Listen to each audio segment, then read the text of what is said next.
Halo, selamat malam saudara-saudari seiman. Terlebih dahulu terima kasih atas kehadiran pada malam ini untuk belajar tentang gereja. Sebelum kita mulai belajar tentang gereja, mari kita satu dalam doa.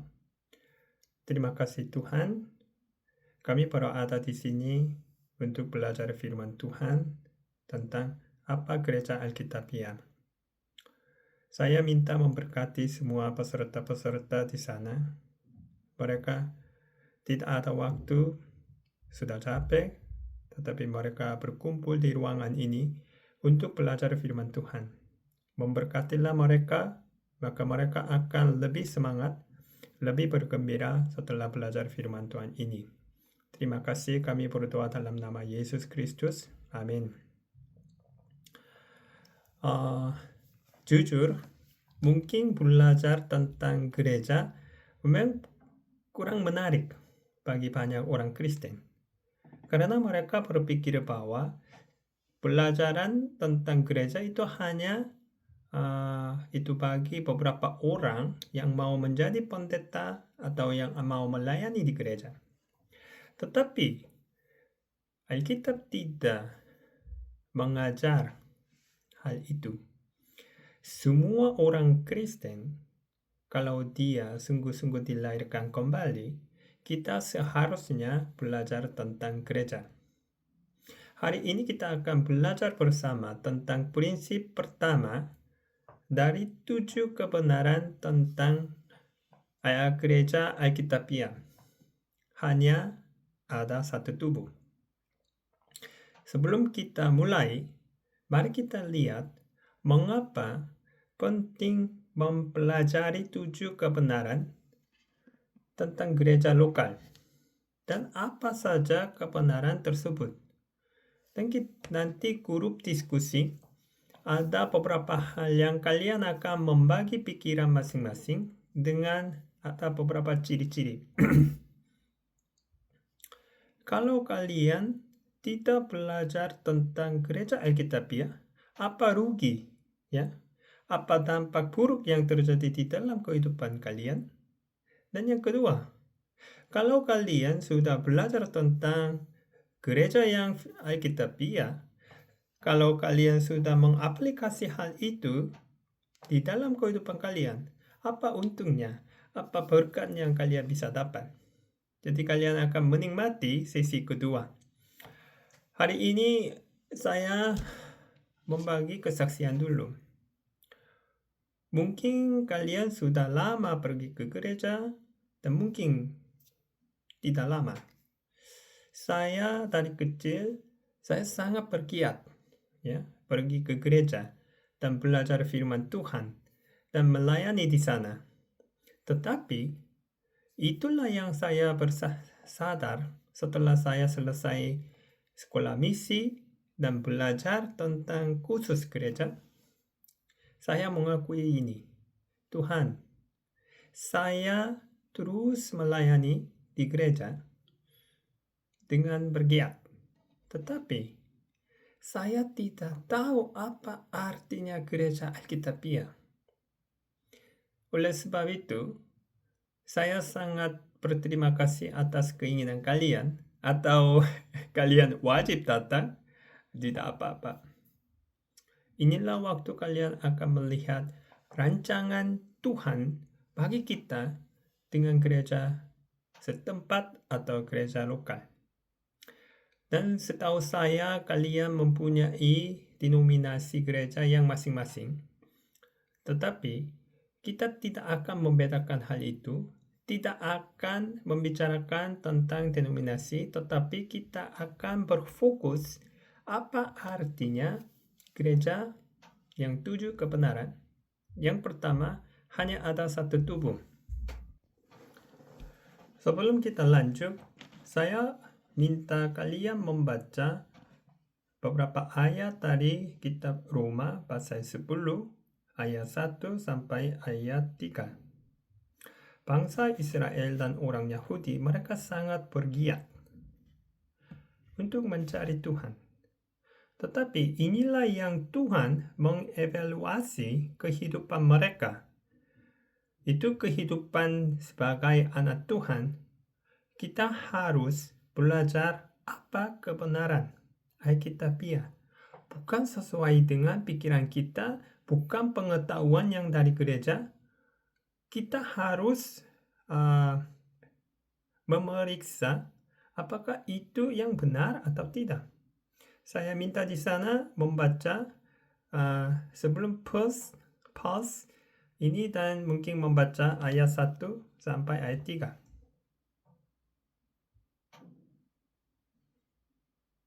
Mungkin kalian sudah baca ayat ini. Apa yang sekarang Rasul Paulus menjelaskan tentang keadaan orang Yahudi? Sebab aku dapat memberi kesaksian tentang mereka bahwa mereka sungguh-sungguh giat untuk Allah, tetapi tanpa pengertian yang benar. Mereka hanya bergiat, tetapi mereka tidak tahu apa pengertian yang benar.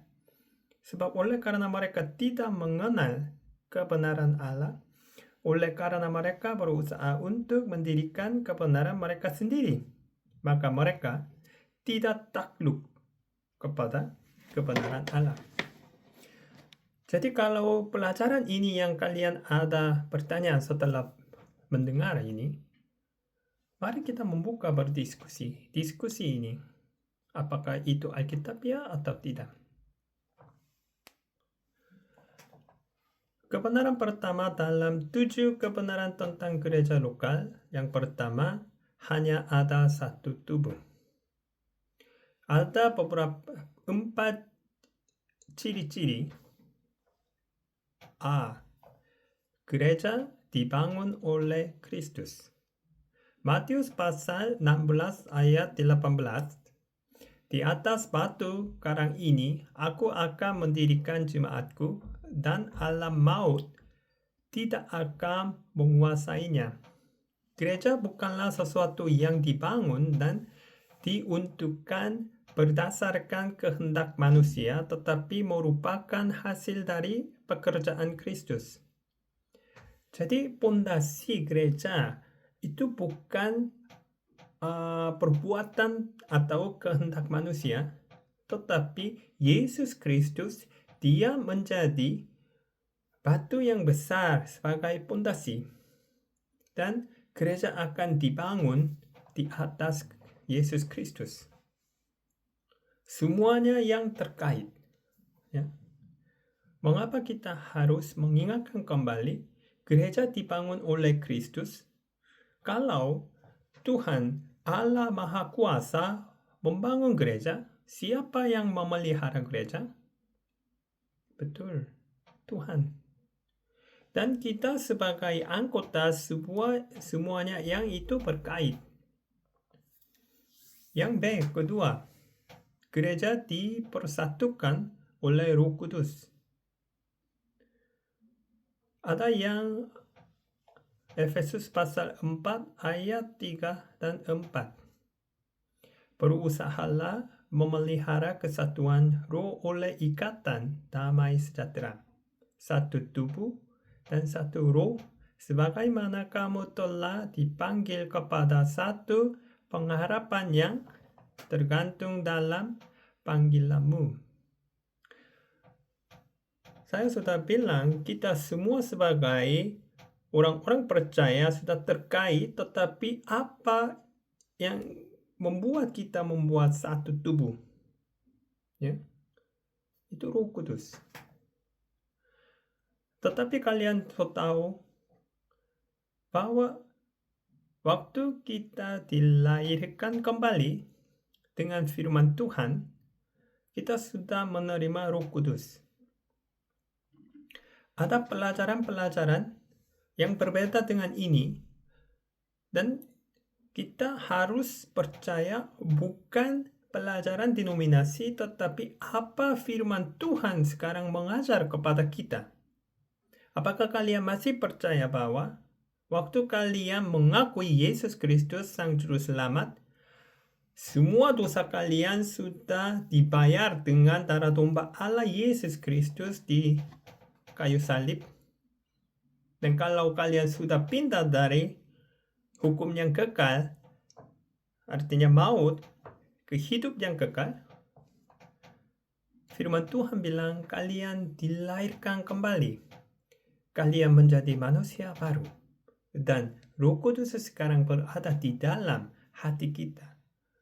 Oleh sebab itu, hanya Roh Kudus membuat kita menjadi satu tubuh. Gereja bukanlah tempat yang harus dipersatukan oleh kehendak manusia atau peraturan-peraturan atau strukturnya, tetapi sudah merupakan komunitas yang dipersatukan karena oleh menerima Roh. Nanti kita akan melihat ini terkait dengan prinsip yang lain. Dan prinsip ketiga, gereja adalah satu tubuh dengan Kristus sebagai kepala.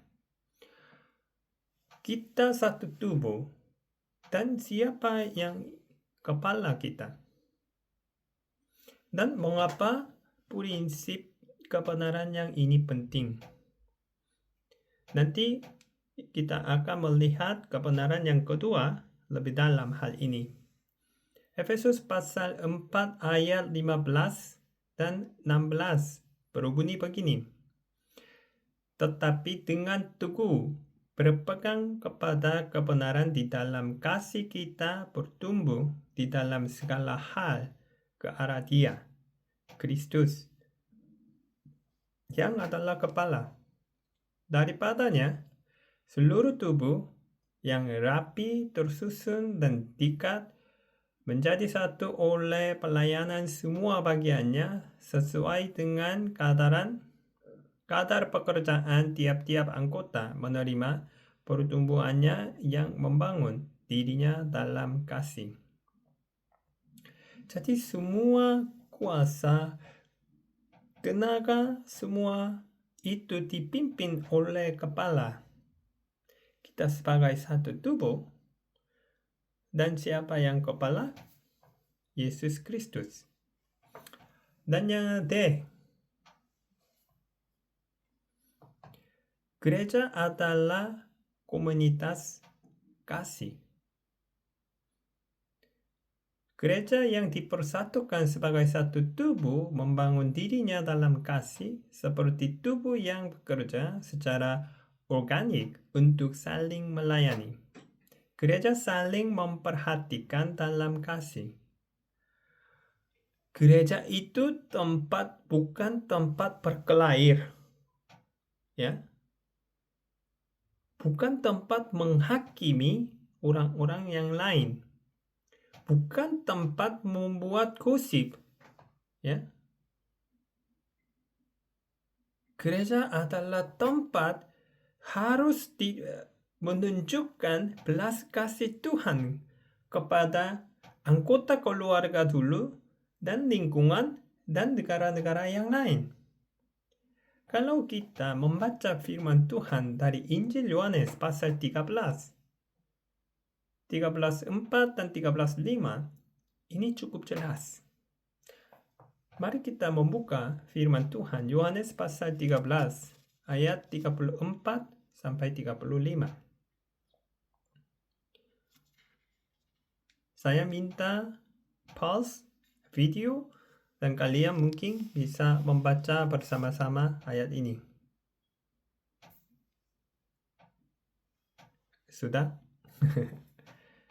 Apa sekarang Yesus Kristus memerintah kepada murid-murid? Apa artinya orang-orang percaya? Aku memberikan perintah baru kepada kamu, yaitu supaya kamu saling mengasihi. Sama seperti aku telah mengasihi kamu, demikian pula kamu harus saling mengasihi. Kalau kita saling mengasihi, apa yang itu terjadi di dalam gereja, di dalam lingkungan kita? Dengan demikian semua orang akan tahu bahwa kamu adalah murid-muridku, yaitu jikalau kamu saling mengasihi.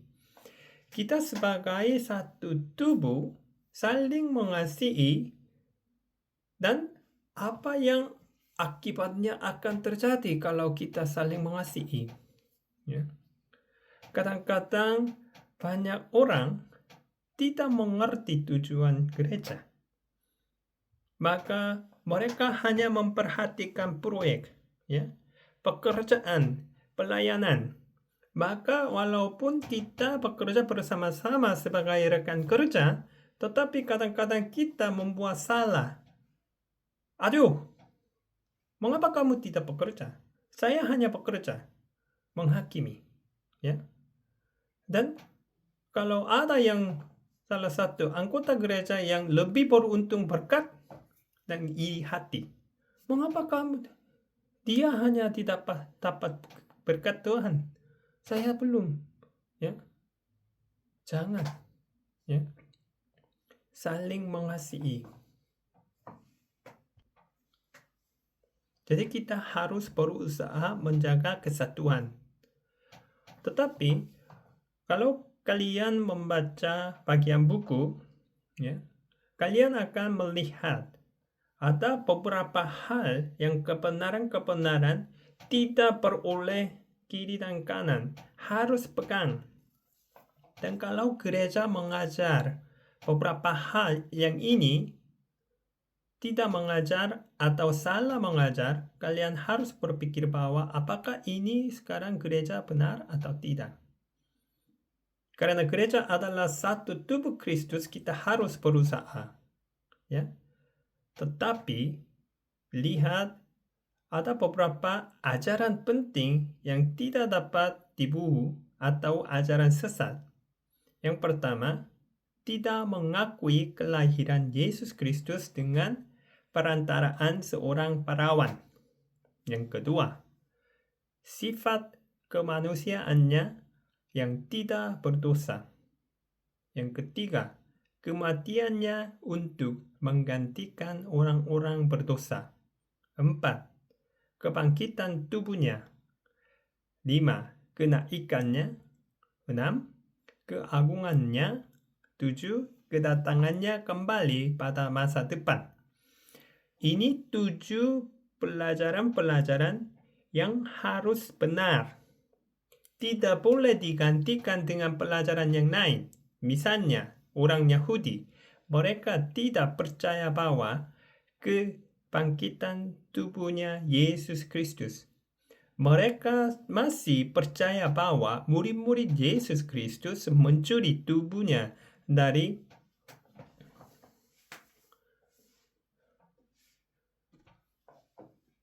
dan ada beberapa orang bilang apa?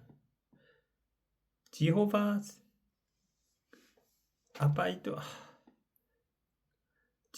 Witness, mereka bilang kedatangannya kembali masa depan itu tidak ada. Kita bisa memeriksa beberapa pelajaran-pelajaran apakah yang ini atau benar. Hari ini saya tidak bisa menjelaskan semuanya. Jadi kita harus melihat yang 7, yang pelajaran-pelajaran harus dipelajari di dalam gereja lokal. Selain kasus-kasus tersebut, kita semua harus berusaha menjaga kesatuan gereja. Ini juga merupakan hati Yesus terhadap kita yang tertulis dalam Alkitab dan juga doanya. Saya akan menutup pelajaran ini dengan ayat tersebut. Yohanes pasal 17 ayat 22.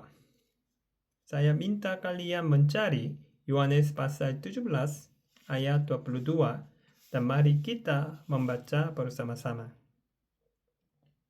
Apakah kalian sudah siap? 1, 2, 3. Dan aku telah memberikan kepada mereka kemuliaan yang engkau berikan kepadaku, supaya mereka menjadi satu, sama seperti kita adalah satu. Yohanes pasal 17 ayat 22. Kita bisa melihat hatinya Yesus Kristus bagi kita. Dia melihat kita dan senang saat kita berusaha menjaga kesatuan. Terima kasih, inilah yang pelajaran pada malam ini. Dan nanti kalian akan mengikuti grup diskusi dan mungkin membagi pikirannya, pengalamannya, dan masukan masing-masing. Terima kasih. Mari kita satu dalam doa. Terima kasih Tuhan, kami sudah belajar tentang kebenaran tentang gereja lokal. Yang pertama, hanya ada satu tubuh. Tuhan membuat kami menjadi satu tubuh dan kepalanya Yesus Kristus. Dan saya minta tolong semua saudara-saudari berada di sana bisa mengerti dan bisa merasa kebenaran ini apakah sangat berkat bagi kami semua. Terima kasih juga karena hamba ini digunakan oleh Tuhan untuk mengajar hal ini. Dan memberkati mereka yang akan sesi berikut. Kami berdoa dalam nama Yesus Kristus. Amin. Selamat malam.